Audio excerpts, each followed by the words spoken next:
வந்திருக்கும் அனைவருக்கும் எனது நெஞ்சார்ந்த நன்றிகளும் அன்பும்.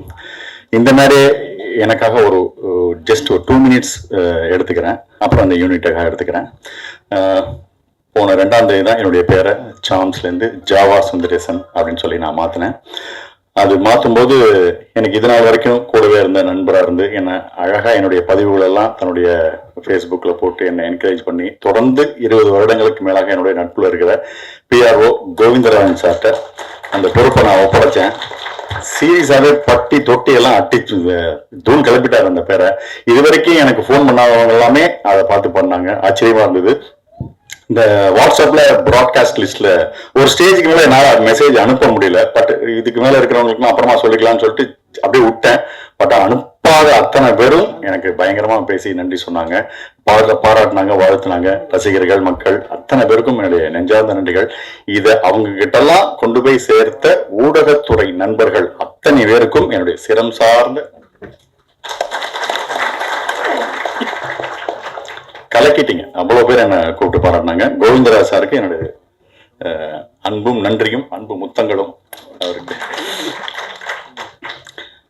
அதாவது பேரை மாத்தினது அதான் ஆக்சுவலா இந்த ஜாவா சுந்தரேசன் சொன்னாலே வளர்ச்சிக்கு ஒரு உதாரணமா சொல்லக்கூடிய ஒரு பேருன்ற மாதிரி ஆயிடுச்சு. யார் வாழ்க்கையிலாவது ஒரு அசுர வளர்ச்சி அடைஞ்சிட்டானா பெரிய ஜாவா சுந்தரேசன் நினைப்பா அப்படின்ற மாதிரி. உண்மையுமே பேரை வச்ச ராசி பாருங்க. இது வரைக்கும் ஒரு படத்துல நடிச்சேன், இதுக்கு நடிகனா போய் பேசியிருக்கேன், நண்பனா போய் பேசியிருக்கேன். ஆனா பேர் வச்ச அடுத்த நிமிஷம் கெஸ்டாவே ஒரு படத்துக்கு வந்திருக்கேன் பாருங்க. இதுவே ஒரு வளர்ச்சி தான் நான் சொல்லுவேன். நான் ரொம்ப சந்தோஷமா இருக்கு. அப்புறம் சிறப்பு விருந்தினர்களாக வந்திருக்கிற பாலசேகரன் சார், அழகா என்னை பத்தி பெருமையா பேசினதுக்கும் என்னை வாழ்த்தினதுக்கும் என் நெஞ்சார்ந்த நன்றிகள் சார். Thank you sir. ஜாகுவார் தங்கம் சார், அவரை அழைச்ச உடனே அவர் மேடையில ஏறினதை பார்த்தா ஜம்ப் பண்ணி ஏறினாரு. என்ன சார் வயசு உங்களுக்கு கேட்டேன். 73 அப்படின்னாரு. 73 வயசுக்கு இவரே ஜம்ப் பண்ணா அப்ப நம்மலாம் எப்படி ஜம்ப் பண்ணணும்னு நானும் ஏறினதுக்கு அப்புறமா கால் கொஞ்சம் இழுத்துக்கிட்டது தெரிஞ்சது எனக்கு. அவர் எனக்கு ரொம்ப ஆச்சரியமா இருக்கும். பேசும்போதெல்லாம் சொல்லியிருக்காரு, ஒரு வீடியோ பீடியில பாக்குறேன், நான் கண்டிப்பா ஒரு 250-300 வருஷம் வாழ்வேன் தம்பி அப்படின்னு.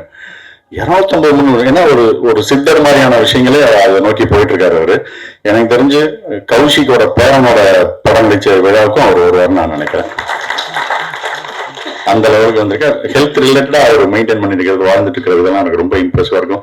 இன்னைக்கும் நான் அதாவது யோகா பண்ணிட்டு ஒரு சின்னதா தண்டால் எடுக்கும்போது கொஞ்சம் முன்னாடி ஏதோ மாட்டிட்டு இருந்தேன். இவர் வீடியோ பார்த்ததுக்கு அப்புறம் தான் அது மாதிரியே நான் எடுக்க ஆரம்பிச்சேன். ஸோ ஒவ்வொரு நாளும் நான் அவரை நினைச்சிட்டு தான் இருக்கேன். அவரும் இந்த படத்துக்கு வாழ்த்து வந்தது ரொம்ப சந்தோஷமா இருக்கு. அடுத்து தயாரிப்பாளர் ராமு அண்டு அவரை சேர்ந்த இன்னும் 2 பேர்கள். ரொம்ப என்ன சொல்றது, ஒரு சின்ன படம் எடுக்கிற தயாரிப்பாளர் தான் இன்னைக்கு திரையுலகத்தையே வாழ வச்சுட்டு இருக்காங்க சார். அது அவங்களோட பொருள் எல்லாத்தையும் போட்டு ரிஸ்க் எடுத்து கடனை வாங்கி எல்லாம் எடுத்துட்டு இருக்காங்க. பெரிய படங்கள் 10-15 தான் ஒரு வருஷத்துக்கு வருது. மற்றபடி சின்ன படங்கள் தான் இண்டஸ்ட்ரியவே வாழ வச்சுட்டு இருக்கு சார். ரொம்ப அந்த மாதிரியான தயாரிப்பாளர்கள் நல்ல படங்களை எடுத்து நல்லபடியா ஜெயிச்சு பெருசா வந்தா இன்னும் நிறைய படங்கள் எடுப்பாங்க. இந்த படம் அவருக்கு ஒரு வெற்றி படமா இந்த தயாரிப்பாளர் ராமு அண்ட் டீம் அதுக்கு மாற்றணும். இந்த படத்துல பாத்தீங்கன்னா பூங்கான்னு பேர் வச்சிருக்காங்க. கூட்டமா இருக்கு. எனக்கு தெரிஞ்சு படத்துல நடிச்சவங்க படத்தை பார்த்தாலே படம் ஓடிடும் போல இருக்கு. அவ்வளவு பேரை வச்சு கட்டி தேனி போட்டிருக்காரு அவரு. ரொம்ப சூப்பரா இருந்தது.